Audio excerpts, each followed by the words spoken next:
నీతి మాలి భోగాలు అనుభవించాలనుకోవద్దు. నా సాక్ష్యం చెడ్డగా నా పిల్లలకి చూపను.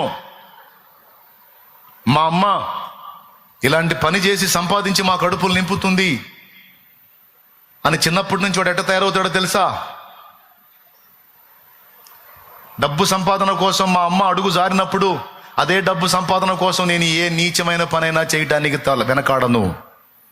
ఎందుకంటే డబ్బు లేకనేగా మా అమ్మ గతి పట్టింది, కాబట్టి నేను కూడా అలానే సంపాదిస్తా. డబ్బు కావాలి, ఏ దుర్మార్గమైనా చేస్తానని వాడు సైకోగా మారిపోతాడు. కష్టమో నిష్ఠురమో ఆకలో దప్పులో నీతి మాలి అడుగులు జారి సంపాదించి ఏదో పిల్లల్ని బ్రతికిద్దాం అనుకోవద్దు బిడ్డ. ఆకలి దప్పులతో అవసరమైతే పస్తులతో ఉండైనా సరే, లేదా ఇలాంటి సహవాసంలో కలిసి సమస్యలు చెప్పి పొందుకోనైనా బ్రతికించడానికి ప్రయత్నించు. కానీ